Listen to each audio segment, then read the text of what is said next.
welcome to my channel. Have you ever thought about the fact that there can be divine beauty inside of things that sometimes make no sense according to human understanding? We're going to talk about it in today's lesson. Let's go.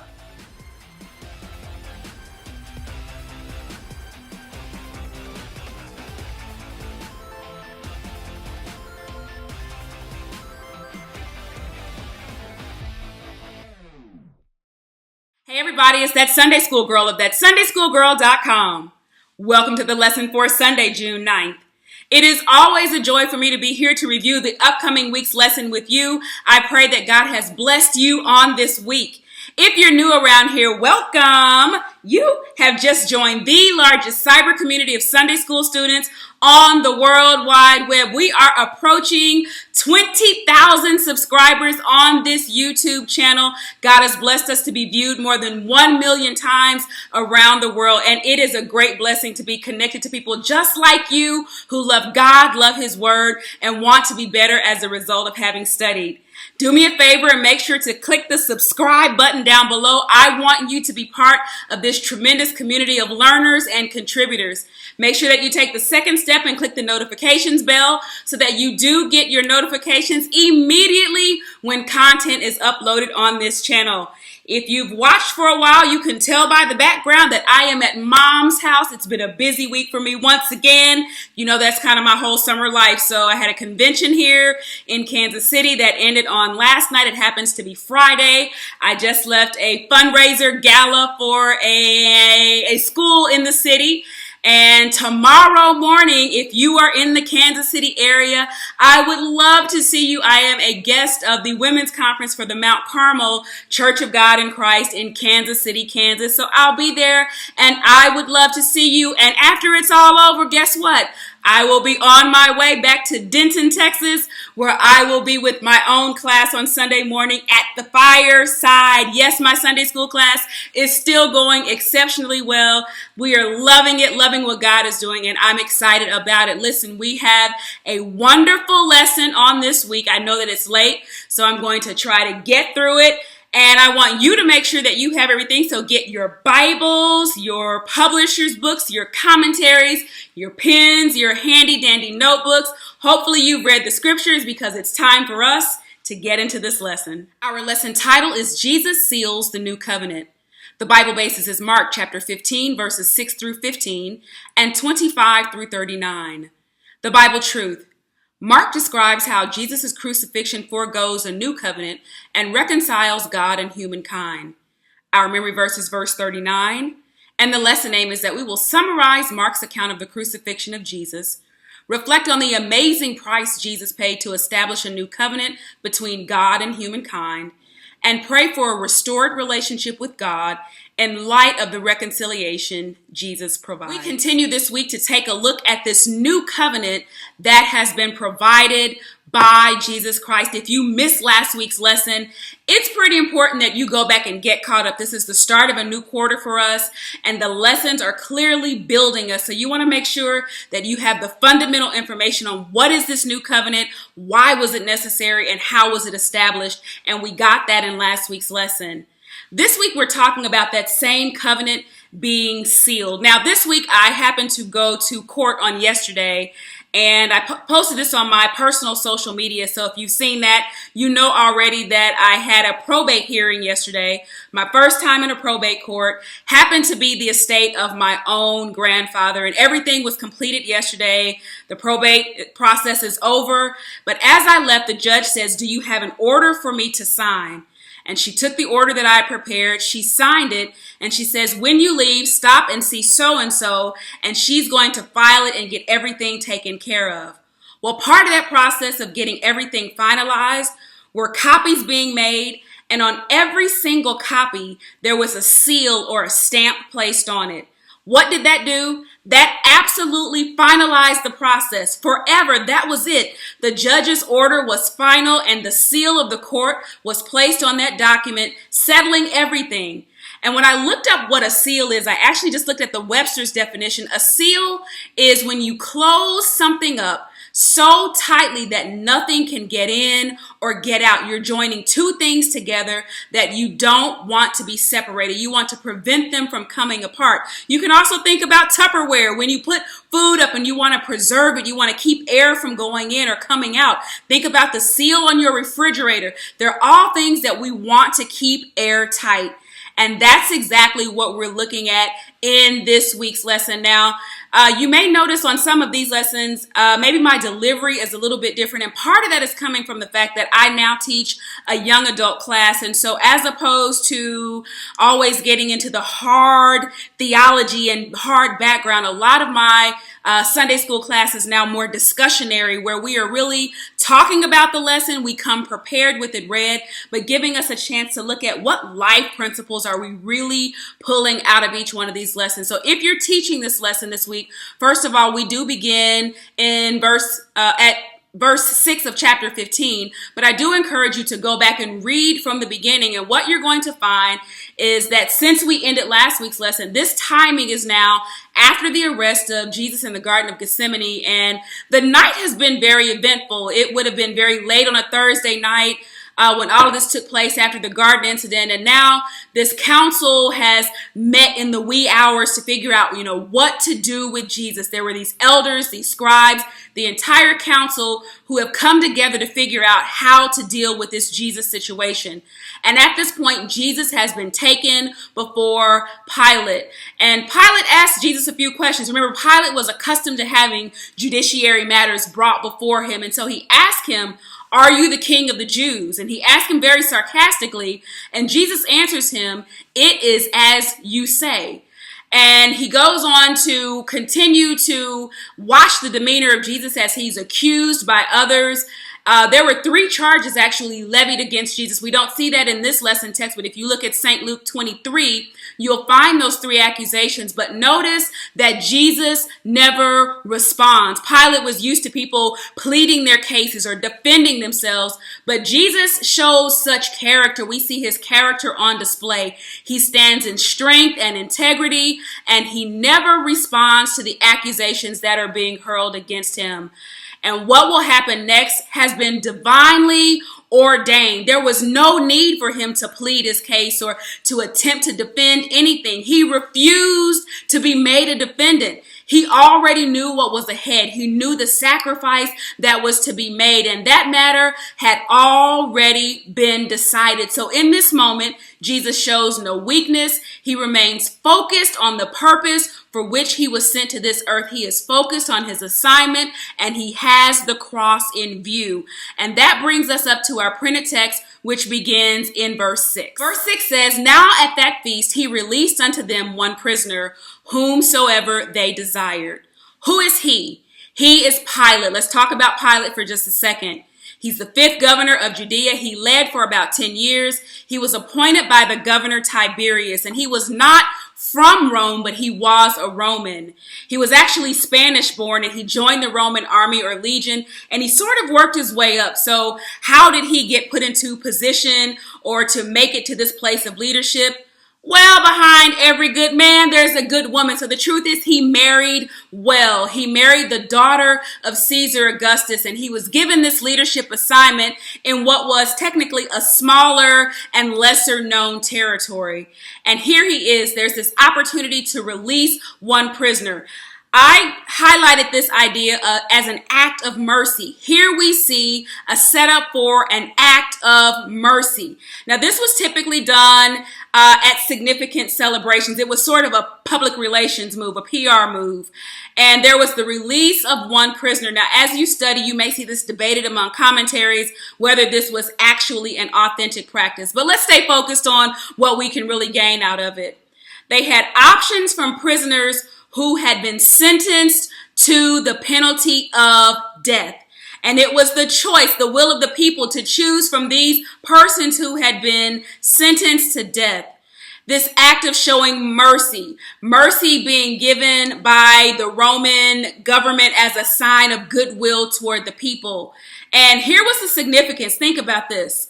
Someone who clearly did not deserve it was going to escape the penalty of death. And in this particular case, we're going to see that there's a substitution that's happening in the person of Jesus Christ. And it sort of takes us back to this idea we talked about last week. It was the Passover, and they were accustomed to the time of Passover where an innocent lamb would be sacrificed for the sins of the people. They were accustomed to sort of this sacrifice so that mercy could be shown.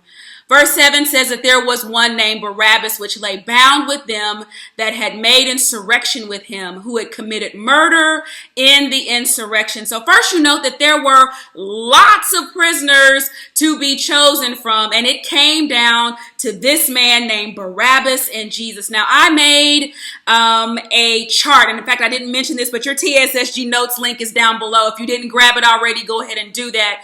But I made a chart to kind of look at these two different men. You've got Barabbas and you have Jesus. So here's the choice. These two men are put before the crowd to make the decision on who would go free. There's some pretty interesting things that we can kind of pick up in here. First of all, Barabbas's government name was Jesus Barabbas. We know that from Matthew 27:17. Now, Barabbas was a common name that was made up of two words. Bar, which meant son, and Abba, which meant father. So he was the son of a father. And here we have Jesus, the son of the Father. We also have Barabbas, a man who was guilty, who was tied up at that moment with his co-conspirators. They were murderers and they had been condemned to death. And on the other side, you have Jesus, this perfect and innocent man who stood alone.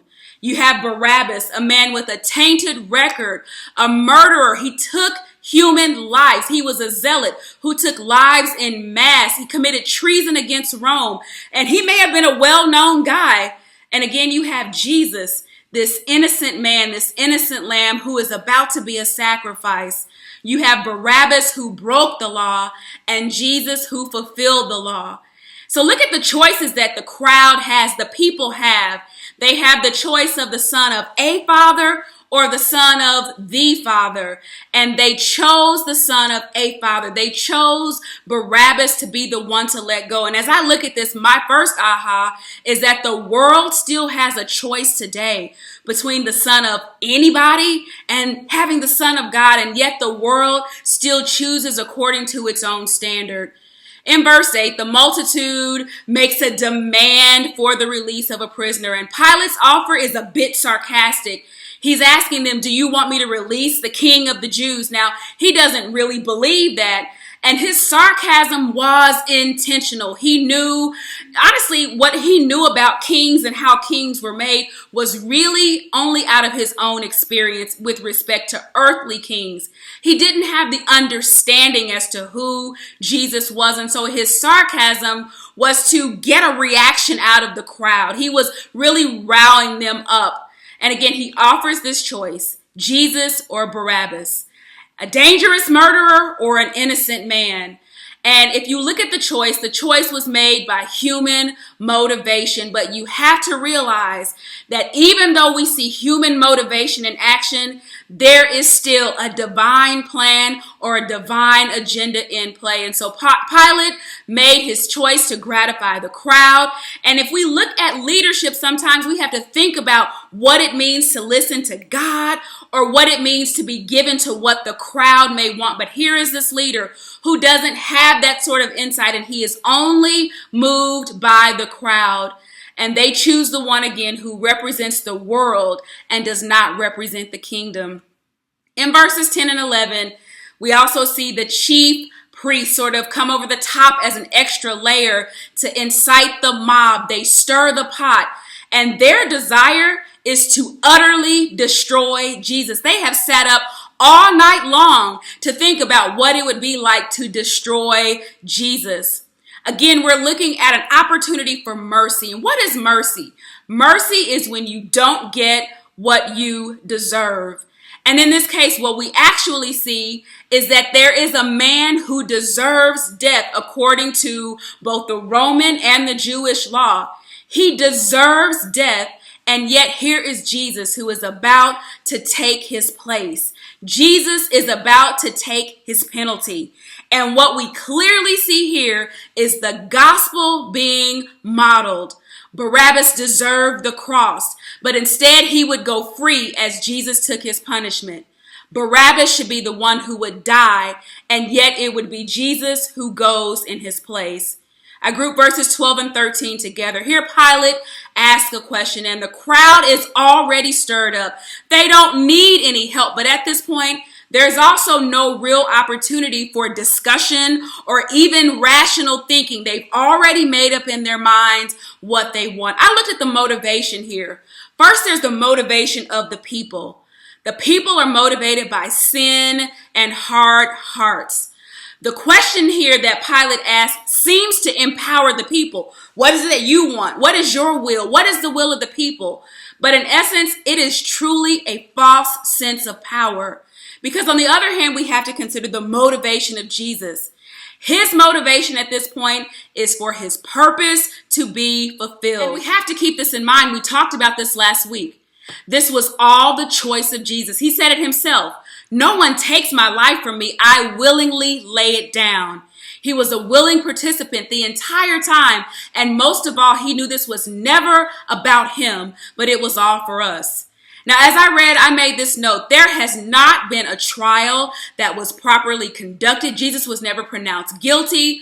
Pilate's offer to release Jesus only suggested that he was treating Jesus as a guilty person already, but it also demonstrates that no doubt Jesus was a threat to Rome.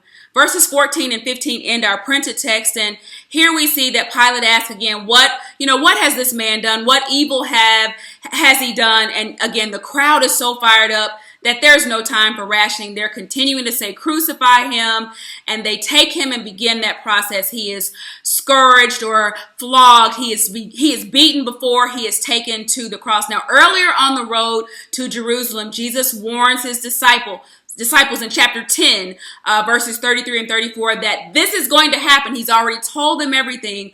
And here is this moment where he is flogged.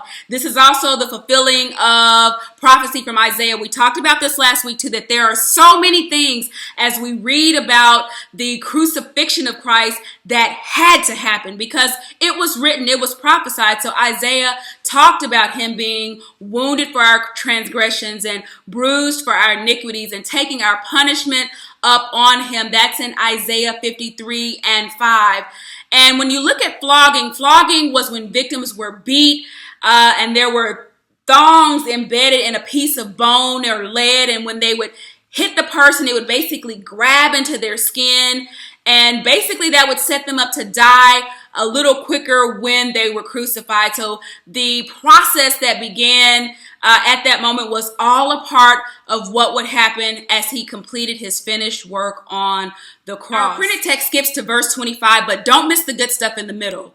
Remember at the beginning of chapter 15, Pilate asks, "Are you the king of the Jews?" Pay attention to the behavior of the soldiers in this piece. They are mocking Jesus, but at the same time, they proclaim him. They say, "Hail the King of the Jews." And they take a twisted band of thorns and place it on his head. They put a purple robe on him. They're attempting to make a joke of him. And at the same time, their words, although mockery, are true. They proclaim him. And Jesus is now headed to a death that would be humiliating. He was going to die a slow and painful death. He's taken to Golgotha, and he doesn't even have the strength to carry his own cross. We learn that Simon the Cyrene helps to carry the cross. He shoulders the burden of the cross, and Jesus is offered wine and myrrh to drink on his way to the cross. Verse 25, we pick up. And we see here that at this point, Jesus is naked. He's been stripped of everything. And he's on a cross. He's been beaten. He's worn down. He's battered. And yet, he is still the king. In fact, there's more sarcasm here. Written over his head is the King of the Jews. They're making, again, a sarcastic reference to the crime that they basically accused him of, which is proclaiming himself the Messiah. Now, I found this pretty interesting here. This timing that we're given in verse 25 is pretty important because if you look at the timing, things have happened so quickly that there was likely no real opportunity again to complete any type of trial that would have been fair. So you have this innocent man who is now on this cross and his life is being taken. I grouped verses 27 and 28 together. And with him, they crucified two thieves, one on his right and one on the left. And the scriptures were fulfilled, which said, and he was numbered with the transgressors. Take a look back at Isaiah 53 and 12, and you'll find that reference back there. And I found this interesting. Remember, it was James and John who asked, when you come into your kingdom, when you get into your point of glory, hey, would you remember us? And one of us wants to be on your right and one of us wants to be on your left. You know, we want to be there with you. And at this point, they're nowhere to be found, but rather there are two thieves on his right and on his left. And remember last week's lesson, Jesus said to them that all of you are going to leave me. And here he is in this moment, and he doesn't have those men around him that he said would not be with him. I grouped verses 29 and 30 together. We see more mockery. They're making reference to previous statements made by Jesus. And as they continue, they just mock him using his own words. He spoke at one point, look at St. John chapter 2, verse 19, about the temple being destroyed and in 3 days being rebuilt. And again, his words are being used against him. Others are quoting or misquoting things that he said. First of all, in order to bring accusation, and then again to layer on this level of sarcasm. But they didn't realize that Jesus was not speaking of the physical temple. He was talking about his own physical body. My aha was that this shows the limitations of their understanding. And because he said it, his words had to be fulfilled. Again, everything that was spoken, everything that was written, this is all prophecy that is being fulfilled. In verse 31, we see that mockery continues, and they say he saved others. Why can't he save himself? They, again, were limited to what they had seen in the ministry of Jesus. They had seen him heal people. They had seen people be delivered. And now they're saying if he could do all of that, he ought to be able to help himself. But they didn't understand that he was still doing what was needed. They didn't understand that his staying on the cross, whereas he did not choose in that moment to save himself, his act of remaining on the cross would save all of mankind. So it was never, again, it wasn't about him, but it was about ultimate and eternal salvation for all of mankind. In this moment, he empties himself of his heavenly glory and uses this moment in the greater interest of the salvation that we now receive as a result of his sacrifice. In verse 32, they wanted a sign, but they wanted to believe on their own terms, according to their own standard. It says, let Christ the King of Israel descend now from the cross, that we may see and believe. Again, they had their own standard, but Christ had already indicated the sign. Matthew chapter 12, verses 38 through 42, the sign of Jonah, 3 days away and he would return again. It had already been spoken. In verse 33, we see this 3-hour period of time where complete darkness covers the earth. Now, I grouped verses 34 through 37 together, and I think there's some interesting discussion in here because in this moment, Jesus feels completely alone. And the aha for me was thinking about this idea that we have not a high priest who cannot be touched with the feelings of our infirmities. He's experienced everything that we have. And here is this moment where he feels the weight of being alone. And as we look at what it's like for so many people who go through periods of time where they feel isolated and detached and alone. And here we have Jesus, who in this moment feels separated from his Father. He's taken on the full weight of the sin of the world. And in this moment, he's even been given vinegar to torment him even more. Now, most people who were crucified would ultimately grow so weak that they would lose consciousness. But look at Jesus. He was conscious to the very end. He always knew what was going on and what he was doing. And he uses the very last strength that he has to cry out. And in verse 38, we see that the veil of the temple was rent or torn in two.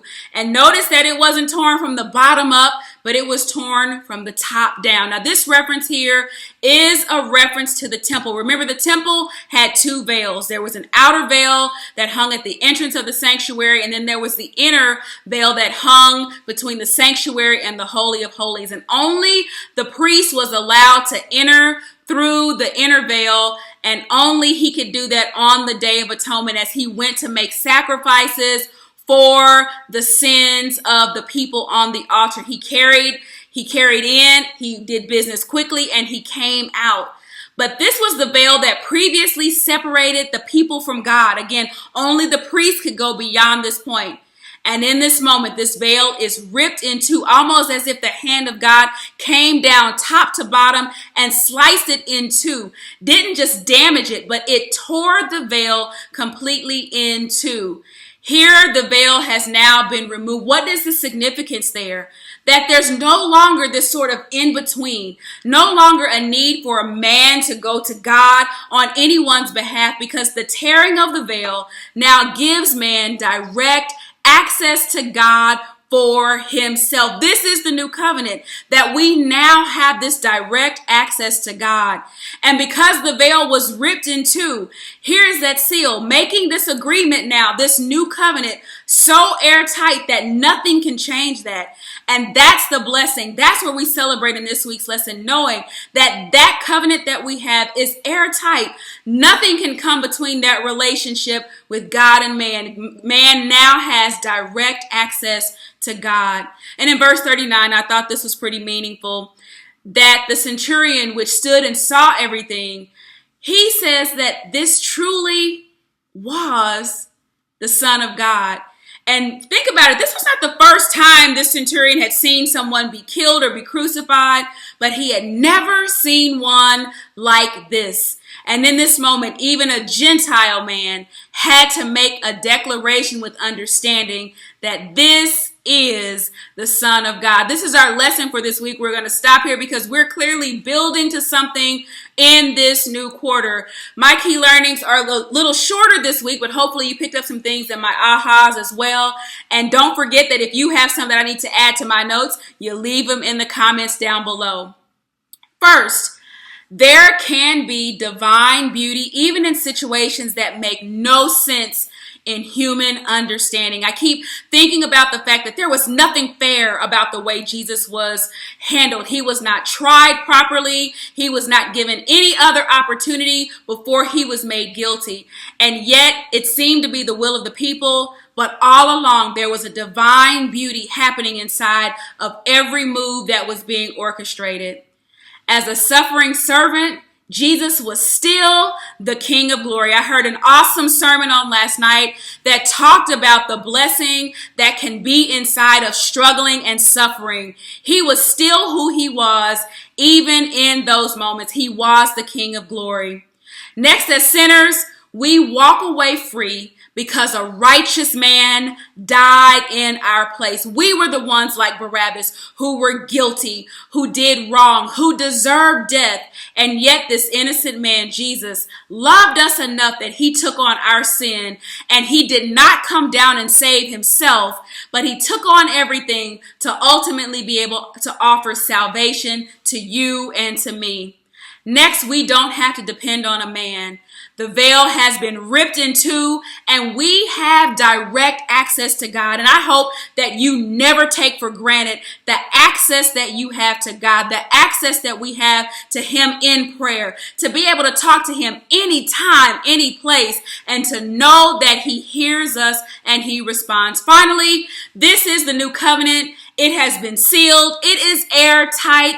And there is nothing that can alter that which God has established with us. Again, this is our lesson this week. Don't forget that if you have stuff I need to add, I want to do it. Give me those comments. I'll add your notes to my notes. When I get back to Dallas this weekend, we will all have bomb notes. Do me a favor, give me a thumbs up like if this video has been helpful. Please don't forget to share it with someone else. One last announcement, I forgot to mention this one in the beginning, but if you are in the Seattle area, Everett, Washington to be exact, I am coming your way on June the 29th and 30th. So excited to be with the Bible Way Victory Community Church in a time of Sunday school training. If you're in the area, I want you to meet me there as we have a tremendous time learning how we can make our Sunday schools more effective. That's all I have for you this week. Everyone go out and make it a super fantastic weekend. I will see you in Sunday school. Bye, everybody.